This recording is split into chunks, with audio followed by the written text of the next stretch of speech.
वो बाहर आ रहे हैं लगातार। और इस वक्त की बड़ी खबर शुरू करते हैं। सलूमर के अंदर बीजेपी की जीत। शांता देवी चुनाव जीत गई, हालांकि मार्जिन मानकर चलिए बेहद कम है। रवि मेरे सहयोगी लगातार बने। रवि, जीत गई बीजेपी, मार्जिन पर बात कीजिए। देहात जिलाध्यक्ष चंद्रगुप्त सिंह चौहान मेरे साथ में, खुशी दिखाई दे रही है। चंद्रगुप्त जी, क्या कहना चाहेंगे? मैंने आपको पहले ही कहा था कि भारतीय जनता पार्टी निश्चित रूप से जीतेगी ये चुनाव। ठीक है, इस बार कुछ कांग्रेस के मत आप बाप में कन्वर्ट हुए हैं। हम अपने संगठन को और मजबूत करना चाहेंगे और निश्चित रूप से सलूमर की जनता का बहुत बहुत आभार है जिसने इन परिस्थितियों में भी कमल का फूल वहाँ पर खिलाया। और ये कार्यकर्ताओं का परिश्रम है जिसके आधार पर मैं कह सकता हूँ कि कहीं न कहीं पार्टी संगठन को और मजबूत करने की आवश्यकता है, जिसके आधार पर हम इसको स्थायी रूप दे पाएंगे। बहुत बहुत धन्यवाद। बिल्कुल विजेंद्र, आपने चंद्रगुप्त सिंह चौहान को सुना जो कि देहात के जिला अध्यक्ष हैं। उन्होंने साफ किया है कि भले ही मार्जिन कम रहा हो, आगामी दिनों में इस मार्जिन को और अच्छा करने की, पार्टी संगठन को मजबूत करने की कोशिश होगी। लेकिन अभी फाइनल आंकड़ा, एग्जैक्ट आंकड़ा आना बाकी है। लेकिन इस सबके बावजूद फर्स्ट इंडिया न्यूज सबसे पहले अपने दर्शकों को बता रहा है कि सलूमर से भारतीय जनता पार्टी की जो शांता देवी है, उन्होंने जीत हासिल करी है।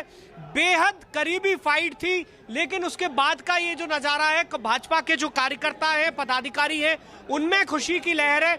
और ये खुशी इसलिए कि 21वें राउंड तक ये जयकारे नहीं दिखाई दे रहे थे, जिंदाबाद दिखाई नहीं दे रहा था। अच्छा रवि, मेरा एक और सवाल है, क्योंकि यहाँ मार्जिन तो कम ही रहेगा।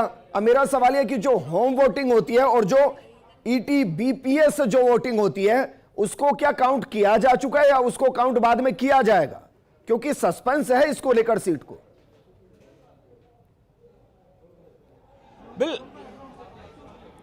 बिल्कुल विजेंद्र, वो काउंटिंग भी पूरी हो चुकी है। हम ऑलरेडी बता चुके हैं 661 वोट टोटल जो है, जो हम वोटिंग के थे, उसमें से 248 यानी कि 248 वोट जो है वो भाजपा की शांता देवी को मिले थे। तो ऐसे में उनकी काउंटिंग जो है उसमें भी वो बढ़त बनाए हुए हैं। और ओवरऑल चूंकि 22वें राउंड का ये कुछ वोट की गिनती अभी बाकी है, लेकिन जो एग्जैक्ट आंकड़ा आया है वो इस बात की ओर इशारा कर चुका है कि शांता देवी ने जीत हासिल कर ली है। और थोड़ी देर में एग्जैक्ट स्थिति जो है पूरी तरीके से साफ हो जाएगी कि किसको कितने मत मिले।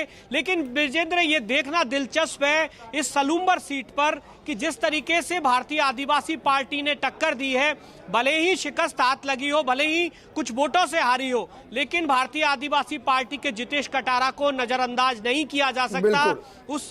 इस प्रत्याशी रवि, ये चुनाव का परिणाम उदयपुर के अंदर बहुत अलग ही है। जैसे 84 में बीजेपी को हारा हुआ नहीं कह सकते, क्योंकि जो एक अतः मार्जिन था 70,000 के आसपास का राजकुमार राउत के वक्त, उसको कम करते हुए 17,000 के आसपास तक लेकर आए। बिल्कुल ऐसे ही सलूमर के अंदर बीएपी को हारा हुआ नहीं कह सकते, क्योंकि इतनी नेक टू नेक फाइट देना, अंतिम राउंड तक लेकर जाना, अपने आप में उसको जिता रहा है।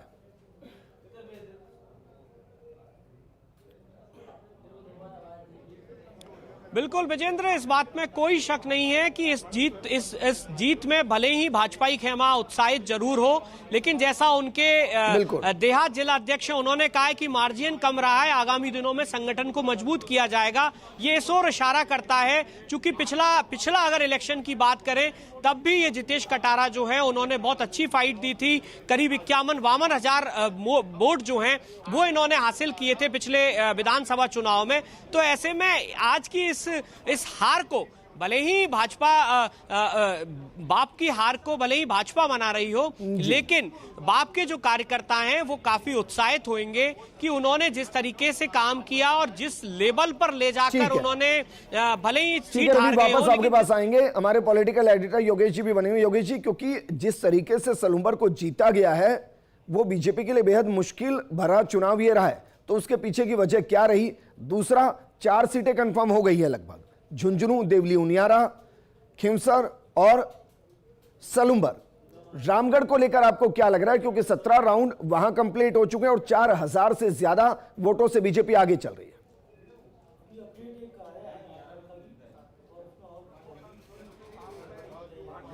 मुझे लगता है कि 4,674 वोटों की लीड है जी, और ये बड़ी लीड है।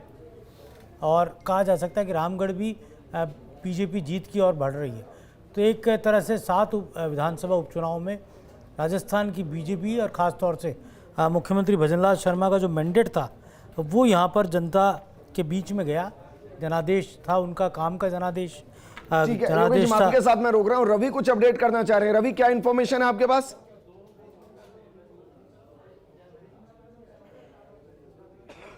बिल्कुल, लास्ट राउंड में करीब 1000 की लीड जो है वो 1300 की लीड जो है वो बीजेपी को मिली है, यानी कि करीब हजार वोट से ज्यादा से बीजेपी के कैंडिडेट जो हैं शांता देवी, उन्होंने जीत हासिल की है। हालांकि पोस्टल बैलेट और बाकी का जो आंकड़ा है उसका एक तरीके से एग्जैक्ट आंकड़ा अभी थोड़ी देर में और आ जाएगा, एग्जैक्ट फिगर जो है वो थोड़ी देर में आ जाएगा। लेकिन जो लास्ट राउंड है यानी कि 22वां राउंड, उसकी काउंटिंग भी पूरी हो चुकी है।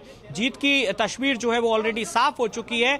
अब 1000 के आसपास की जो जीत है, इसको बीजेपी आगामी दिनों में किस तरीके से यहां पर संगठन की चर्चा करेगी, कैसे संगठन को मजबूती देगी। क्योंकि विजेंद्र, यहां देखना इसलिए बहुत ज्यादा जरूरी है कि ये जो सीट है ये बीजेपी का गढ़ थी 2013, 2018, 2023, तो तीनों बार बीजेपी ने शानदार जीत दर्ज की थी। लेकिन इस बार जिस तरीके से बाप ने टक्कर दी है, जिस तरीके से उस पूरे मार्जिन को करीब 30,000, 29,000 इस तरीके का जो मार्जिन हुआ करता था, उसको 1000 वोट पर लाकर सिमट कर रख दिया है, तो ये जरूर चिंता की बात है। और इसे शायद बीजेपी के आलाकमान संगठन किसी भी तरीके से नजरअंदाज नहीं करेंगे। आगामी दिनों में इस इलाके में इस सीट को निकाल सकती है और ये 7 में से 5 की तरफ बीजेपी है।